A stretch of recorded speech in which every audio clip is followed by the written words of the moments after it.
Good day, gentlemen. This is your handyman C. Fresa, and today we will overhaul the starter of an SYM Jet Euro. This is how it looks. Starter motor assembly. You will need the shock driver and a Phillips screw bit. You have to put this upside down on a steel block.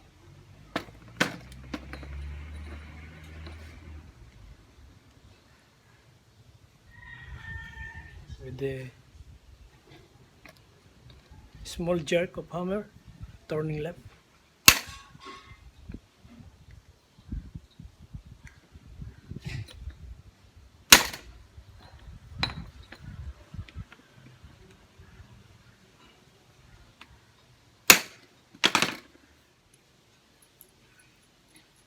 Don't forget to put marks so that you will know where to place the correct position of the flange.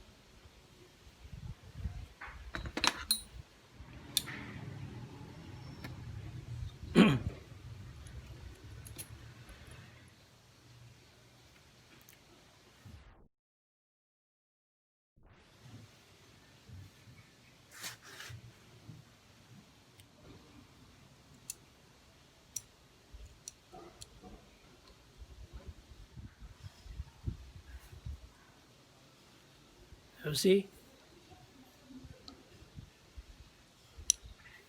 the carbon brass are still okay, but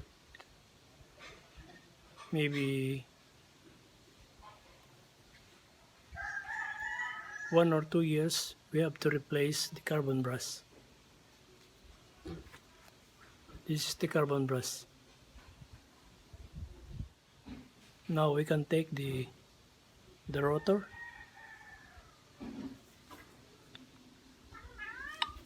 It's sticking because there's a magnet inside.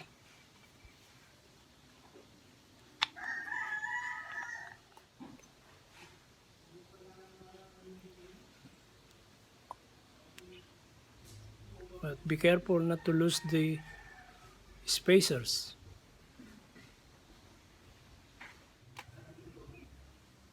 We can use the contact electric cleaner for cleaning the inside so you can remove the carbon deposit. Also with the carbon brass holder, you can use the contact cleaner for cleaning it before assembling the unit. Be very careful with the carbon brass springs because this is a special spring which is not a round type. You cannot easily buy this in the stores. You can use this electric contact cleaner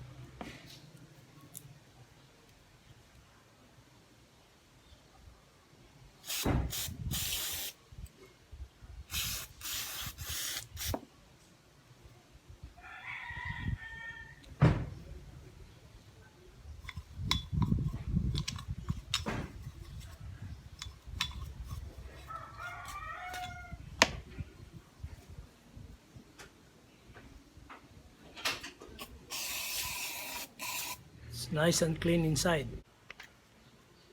Now we will clean the commutator with a abrasive paper of grit 400.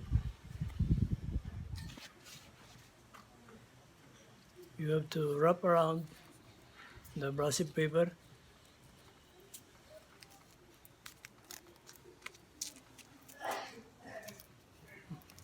make it a little bit loose, and then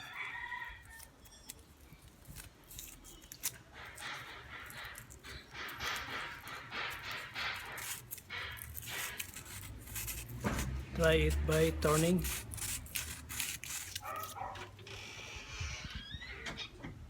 You know, the carbon deposit is now almost gone. we have to clean a little more.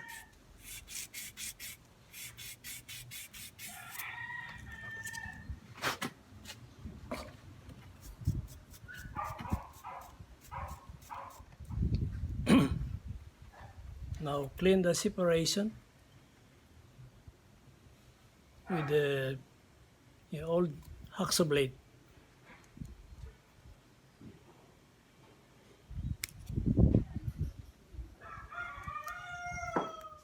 Now we have to return the washers back, the spacers.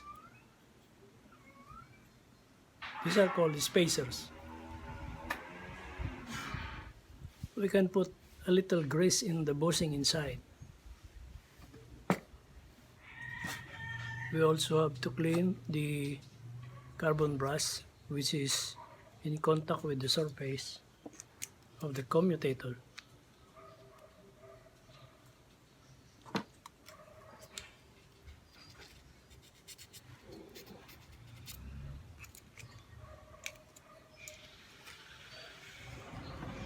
Now this is the tricky part, how to return the rotor inside the carbon brush holder.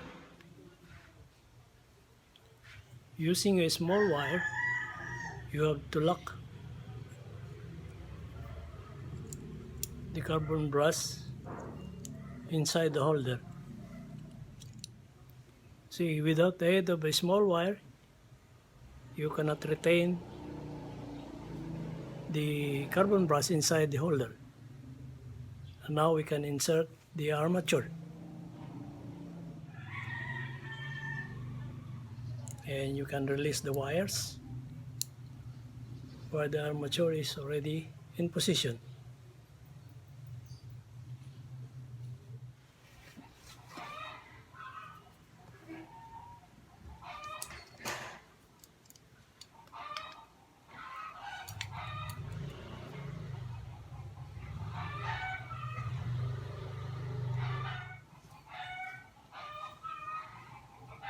So we can easily insert the casing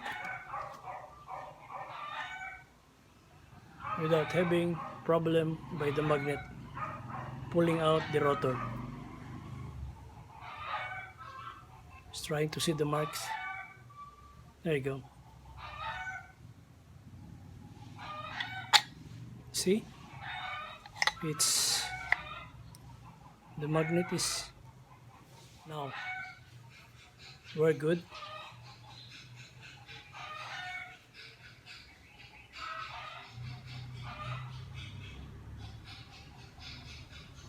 Better put some grease on the screw.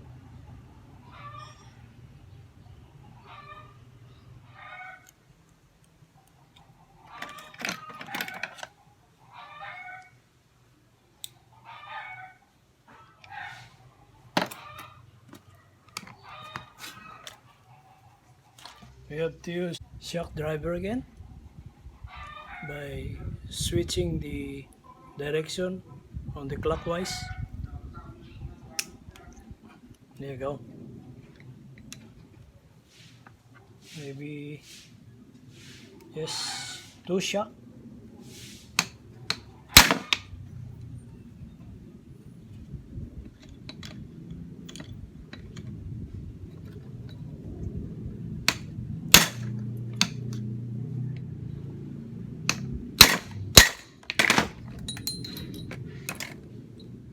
Okay, we're done.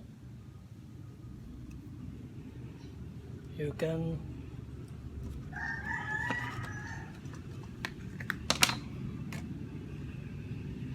put a small grease on the o-ring so it's very easy to fit, but be sure that the o-ring is still flexible so it can make a seal and the water will not go inside the engine compartment.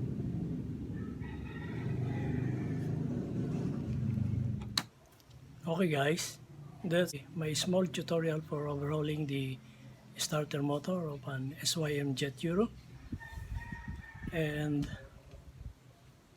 okay, I tried to make a small painting after assembling the starter motor. So please like the video and subscribe if you found it's very helpful. Thank you and God bless.